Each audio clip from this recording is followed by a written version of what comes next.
So, good morning or good night, depending on where you are in the world, and welcome to another interview of the Shield Dude on a Couch. I'm your host, Hector, and today I have two members from the band Misfire. They're a thrash metal band from Chicago, and they're about to release in May 2nd a new album called Product of the Environment. So I have the lead singer, Tim Jensen, and James. Hello, how you doing? I'm good. How are you? Very good. Yeah. And I also have James. Let me see if I pronounce your last name. Nicodemus? Nicodemus. Nicodemus. Close. Yeah. Yeah. Sounds like almost Nostradamus. Right, yeah. Or Nicodemus, but there's an A. So yeah. Nicodemus. Yeah. Nicodemus. And he's the drummer from the band. And this is a band that started in 2019. I know, James, you were one of like the main founders of this band, and you wanted to play pure thrash metal. So this is the first album that you're releasing with Mon MNRK Heavy, and this is the follow-up to your first album that I think was released like 2 years ago. So first of all, thank you guys, for taking some time this Friday afternoon to chat with me. So tell me a little bit about how you guys got together. Well, me and Tim have been friends since high school. Me and Dan have been acquaintances since high school. And that kind of was an easy fit. We've known each other for a long time. We've been in bands, kind of in similar genres, at least in the rock and roll type of thing. So we've all been around each other for a long time. So it makes sense for us to finally join up and be in a band together. I feel like, and it turned out great. It's turning out super cool. It's funny how you said that Dan in high school wasn't a friend. You said an acquaintance. We weren't like close friends. I'm just being honest, but we were around. We were acquaintances. Yes. Yeah. It's funny. Dan was actually so I was in a thrash metal band of my own back in high school, and Jim was in a band called Diamond Plate, and both those bands had a fan, like a number one fan, and that happened to be Dan, our bass player. So that. Totally. So it all turned out for the best. So right now I know you have one. There's one music video out. The first single, "We Went Through Hell." I saw the music video. It's pretty cool.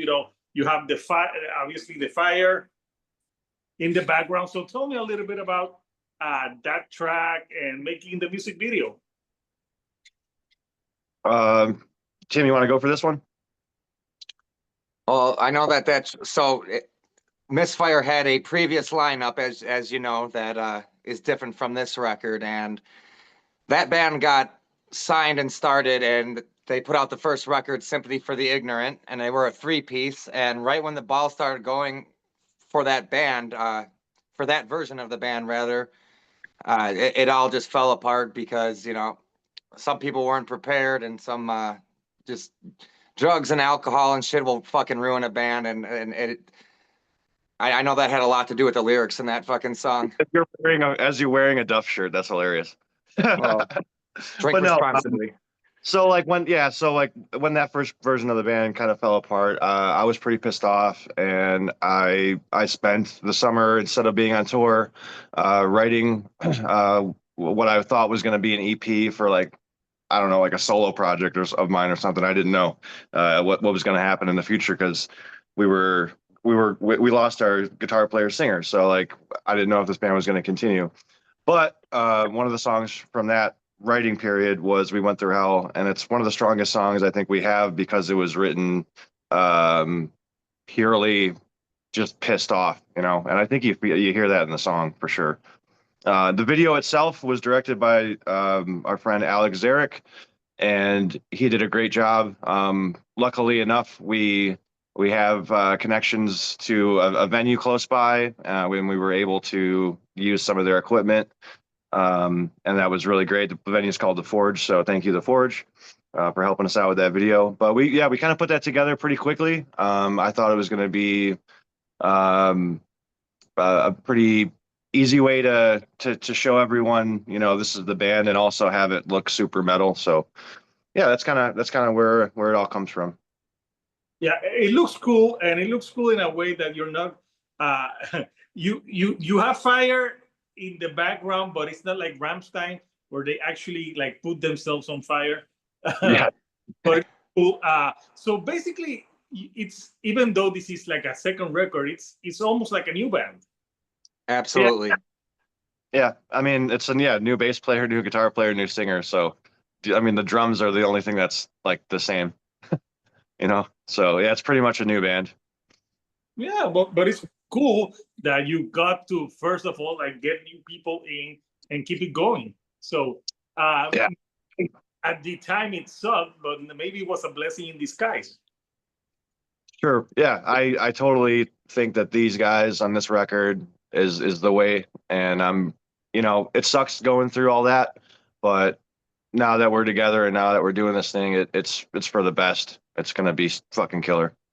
Yeah, so yeah, I think it's fittingly that you choose "We Went Through Hell" as the first single. So Exactly.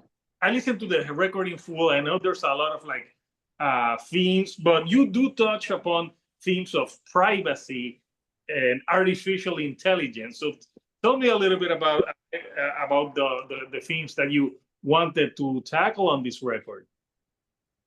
Well, it's kind of crazy how much anyone on those apps or anyone and that's in control, so to speak, can see kind of whatever you're doing. You know, there really is no privacy. Anything that, like this conversation we're having right now, someone could be watching it. You know what I mean? And AI is just kind of another part of that. I mean, we've all seen like the Terminator and stuff. And there's also subjects that are more personal, and there's things like living the dream and day to day, where we kind of all go through this life, and some of us choose to waste our time instead of doing anything with it, and that's unfortunate. And hopefully, listening to these songs will wake somebody up and say, you know what, this dude's right. I should do something with my life, you know. So there's a bunch of different topics that we go through, and I think each of them has a time and a place. Some of the songs we're probably not going to play every night. Some of the songs we will. But yeah, I don't know if Tim, you have anything to say on that one. Yeah, no, I'm just not the biggest fan of the way everything's going in the world with social media and everything. I think it's just all getting a bit much, and like there's constantly eyes on you. So I think that's definitely what's covered in the song Privacy. Totally. Yeah. And you know, yeah, when you talk about privacy, also it's we live in a society right now that, you know, like you have like everything is on display, like for example OnlyFans, like how many, like I my biggest fear, I hope that my daughter will never open an OnlyFans page, because it's really the danger that it's doing. Maybe you're not realizing at the moment, but maybe 20 years down the line, you show your itty bitties to everyone in the world. Yeah, it's gonna hurt you. Yeah, the unfortunate part about OnlyFans in particular is the people that are doing that aren't necessarily making a lot of money, you know, and then that's there forever, you know. So I wouldn't open an OnlyFans because not even I want to see myself. So right. Yeah. YouTube. But you know, an artificial intelligence. I was just today. I was reading like an interview that Bill Gates say that in 10 years, people will only work 2 days, and we won't need doctors. And first question is like, how the fuck are we gonna make money? Right. Yeah. Yeah. Where is this all leading to? Like, what's going on, man? The Yeah. only thing is, if you say, yeah, we don't have to work, and you eliminate money altogether, and people don't have to live with money, then that would be good. Yeah, but that's not happening. We're a long way from that, man. Yeah. That's not happening anytime soon. Yeah. So yeah, so you touch on this in, you know, and obviously thrash metal has always been a genre that focuses mainly in the past, it did, like in the 80s, a lot of like nuclear warfare, but I think now sometimes the threat is more cyber Yeah. So than nuclear. OnlyFans is way more threatening than the nuclear warfare. Well, hopefully Putin doesn't put an OnlyFans. yeah. Oh my God. So Tim, tell me about your vocal styles, like people that influence the like your singing delivery. I always quote for heavy metal. I have a couple different vocal styles personally, but for Misfire, we're obviously a metal band, and when I think of the vocal style I use for Misfire, I find it to be like a cross between Phil Anselmo meets Dave Mustaine in a sense. Oh, So yeah, that's what I've always thought, but I've also had a lot of people tell me, which I don't agree with this one at all, but I've had for years people tell me that, man, you sound like Chuck from Death, and I'm like, I don't know about that one, but I've gotten that. But for influence wise, I take a lot of influence from like Phil Anselmo and Dave Mustaine's vocals. I've always been a fan of their tones. yeah. And you guys, you're riding high. You're gonna have this album out, and in a few weeks, you're going. You're going to be on a tour with Exodus and Dayside. Tell me a little bit about that tour. It's actually Exodus and Havoc now. Deicide had to drop. Oh, that it says Dayside on there. You know what? Havoc. I think Havoc makes more sense. Yeah, Yeah. I think we're definitely all that seems to be the general consensus with everybody. Havoc's the better fit for this tour. So you got 3 thrash bands on this thing, you know. Plus, you Yep. won't have to look at Glenn Benton's inverted cross every on his forehead. Okay, that's it. I was actually looking forward to watching them, to be honest with you. But Havoc's a group of buddies, so that's going to be a sick time. And like Tim said, it's an all thrash tour now, so Yeah, could be a party. that makes sense. And obviously, you're gonna talking about Exodus. Rob Dukes is on one of your songs, "Left for Dead." Tell me a little bit about having him on that track. Well, our friend, our guitar player Costa, became friends with him. I forget exactly what the story is, but he pretty much just asked Rob, like, hey, we have this song. It's pretty up. It's like right up your alley as far as like the style goes.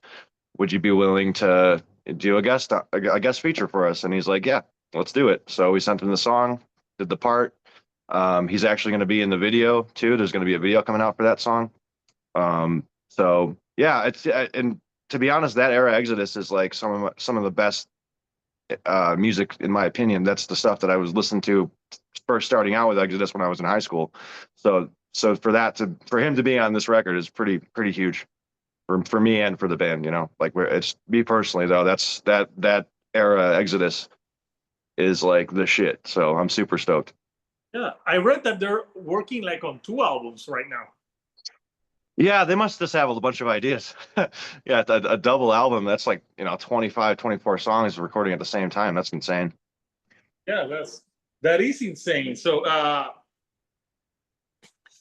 the album, I want to show the artwork of the album because it's a pretty cool artwork, and it's a pretty like old school looking cover.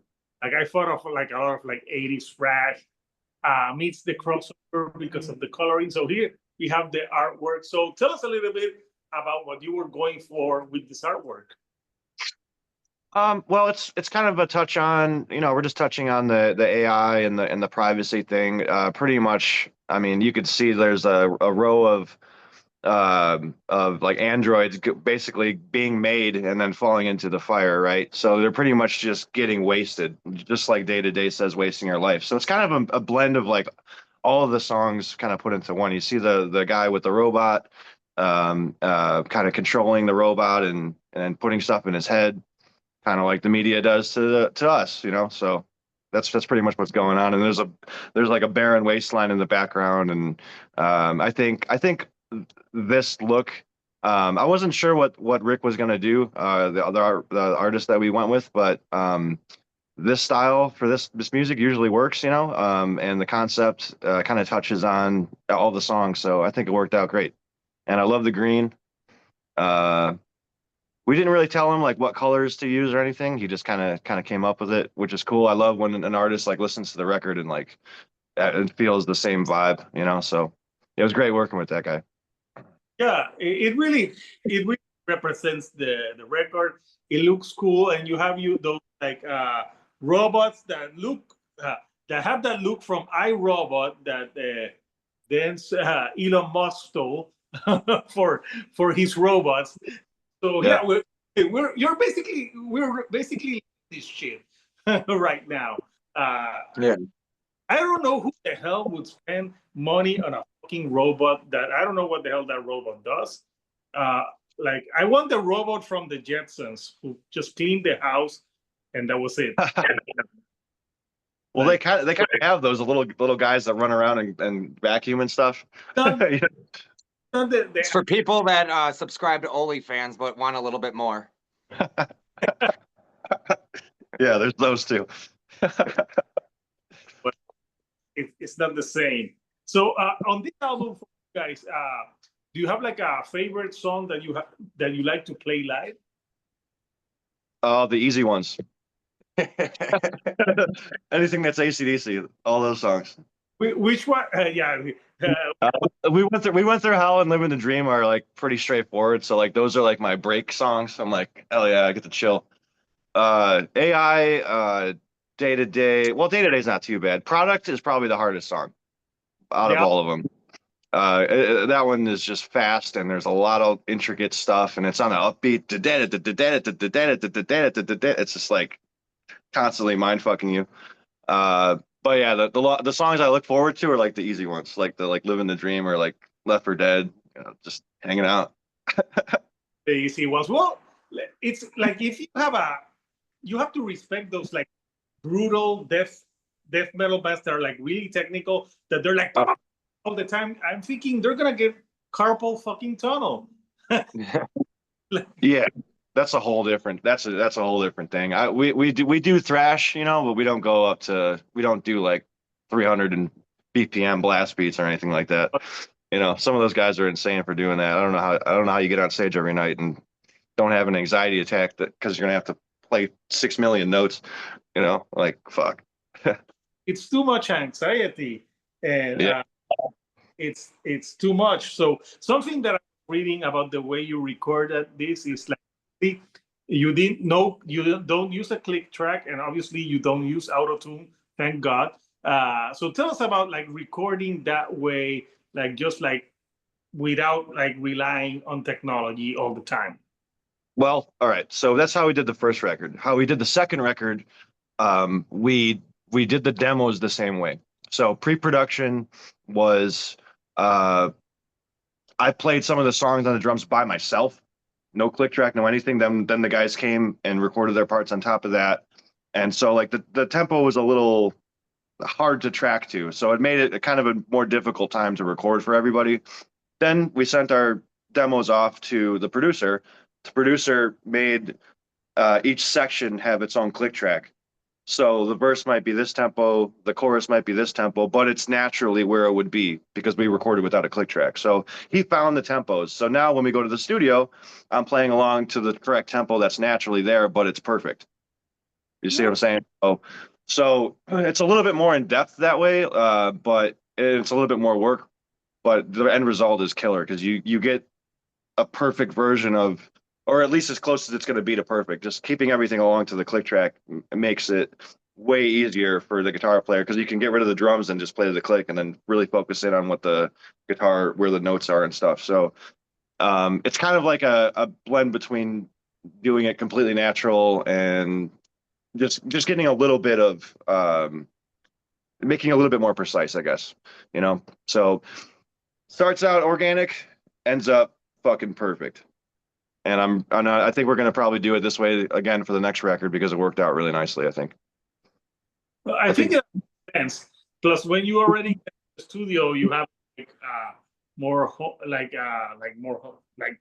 more precise. So yeah. So you know what? They need to revise what they sent me. Like, Yeah, well, I think that was talking about the first album, because the first album we didn't use a click track, we didn't use anything. The first album was actually a demo. It was supposed to be a demo, and I had a buddy of mine mix it, and it ended up sounding the way it did, and we just put it out. And then the label was like, "Hey, that sounds good. Let's put it out." So, yeah, this time we took it a little bit more serious. I think it sounds like it. I think all the guys really shined on it, and I wouldn't have done it any way different. yeah, it sounds more. It's because I listened to the older stuff, and yeah, this one sounds like a step forward in the right direction. Thanks Uh, for that. Oh so yeah. yeah. So what about you, Tim? Your favorite song to sing? Uh, my favorite song to sing would probably be either the song "Born to Die" or the song "All Over the Place." And The th first one, all over the yeah, place. they're fun songs for me personally. I actually wrote the lyrics for the song "All Over the Place," so that one always helps. But no, I just feel like I can really groove and get into it when we're live, and and like really interact with the audience while doing those two songs. So it's for all the songs, but those are the two easiest to So for me. all of Yeah.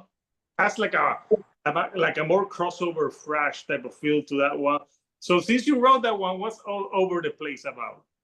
All Over the Place is just basically about the band going on the road, and going all over the place, and watching people beat the hell out of each other in a pit, and and this might kill us, this might take us way too soon, but it's not the healthiest lifestyle being a touring band, so Yeah. we're trying to be healthy and all, but just You and weird. your What? I said you in that Duff shirt. Oh yeah, right. Like, uh. So all over the place is like your whiplash. Like that's Yeah, I guess so. Yeah. all Yeah, about pretty.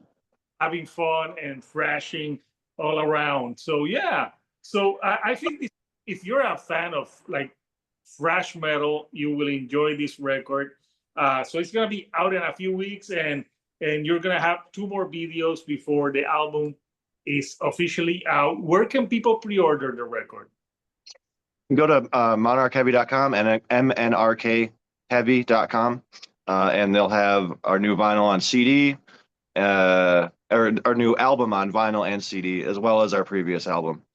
You can also go to our website where we have t-shirts and all that for sale. You can check us out in all the places you can usually check us out: Facebook and Instagram, Twitter, and all that. Yes. No OnlyFans. No Not OnlyFans, yet. not yet. Not yet. Yeah. That's a big not yet. Yeah. Oh no, no. I don't think any band will use that. Also, Bandcamp, I assume, right? Yeah, we're on Bandcamp. Yep. Awesome. So Inspire official. Yeah. so once this tour is over, like, what plans do you have for the rest of the year? Are there more tours that you may go on, like working on new music? Yeah. We're gonna be working on some new music for sure. We're gonna do this tour with Exodus and Havoc, and then we're gonna get off the road and have a few months free. It's looking like to work on new music, but we got some things that are lining up for the fall that we're looking. Yeah, we want to go and promote the hell out of this record, so we're gonna be looking at the next 2 years of hopefully doing some extensive touring. Yeah. Next year we're trying to do Europe. We got something lined up in the fall, but I can't talk about it. We're also potentially going to be on one of those boats that have, metal bands on it. So Oh, there's some good things coming for us for sure. Yeah. It's yeah. going to be a cool couple of years. I never been to one of those boat shows, but I'm sure it has to be a fun time. I played one of them way back, and I also worked one of them way back, and it's a great time. Yeah, it's 5 days of insanity. It's awesome. Out at sea. So yeah. So guys, it's been great chatting with you. I enjoyed the record, product of the environment, on May 2, Mark and Heavy. So before I let you guys go, anything you like to say to the fans? Tim? We cannot fucking wait to see you guys out on the road. It's what we're looking forward to the most in our lives is getting out there and making new friends and fans with this music. We hope you guys like it. Honestly, we cannot wait to see you. Hell yeah. Yeah. Yeah, man. Come hang out with the band. Come to these shows that we got coming up. Pay attention to where we're gonna be in the future because we're gonna be doing a couple rounds, hopefully in Europe too. So I mean, just pay attention to where we're at. Come hang out. Come have a good time. Awesome. So, Couchers, Misfire, if you like thrash metal, listen to them. The new album's coming out in a few weeks, but right now they have a music video for We Went Through Hell, and it's in their YouTube page. Subscribe to them. And, let's promote newer thrash metal bands because we need to promote newer thrash metal bands because I feel like it's a genre that is not being as promoted as much as like metalcore or something else like. So we need to promote thrash. So again, I want to thank you guys for taking some time of your afternoon to chat with me. So yeah. Yeah. So yeah, absolutely, man. Thank you for having us. What you're doing here is great. Thank you for doing this for our band and for all the bands out there, man. Thank you. This is awesome. You're welcome, man. So until next time, Coucher, this is Hector, the Shield Dude on a Couch, and I'll see you all right here on the couch. Thank you and goodbye.